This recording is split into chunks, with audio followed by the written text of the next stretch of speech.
Bjork is now in. Yeah, Nordic Racing having a terrible year compared to some of the other years they've had in Formula 3000. Oh, now there's Alex Sperafico in one of the European Minardis, and look at the debris on the racetrack. And there is Bjork in the #1 car going by with a severely deranged rear wing. I can't believe they'll be able to start this race with all that debris on the track. Boy, oh boy, now that's hard to do on the pace lap. That really takes a lot of doing to run into each other on the parade lap. And you see Thomas Anger waiting for the signal to go. He obviously doesn't know the drama's happened behind him yet. Green flag at the back of the field. We may get underway. No, lights indicate an aborted start. No real surprise there. Getting back to what you were saying, David, here's another look. Cars swinging back and forth across the road. And look at someone rolling at the back. That's Sperafico. Alex Sperafico there rolls the car right round through a 360-degree, comes back down on the wheels again.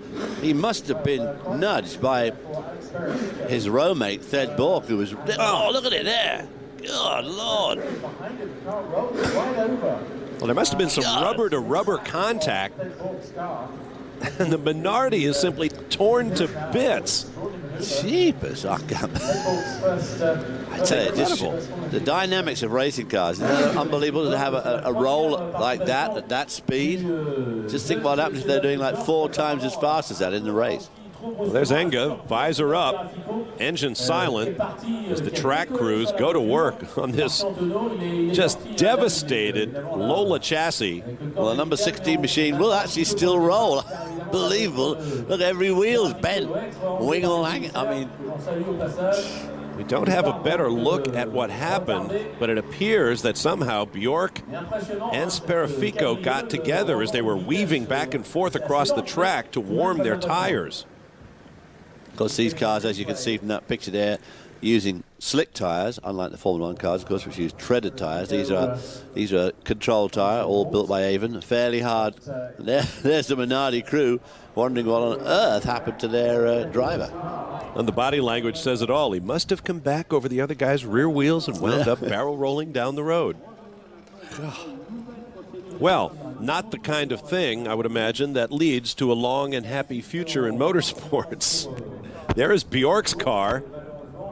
There's Bjork standing in the driving suit. I met him a couple of years ago at the Rolex 24-hour sports car race at Daytona Beach, Florida.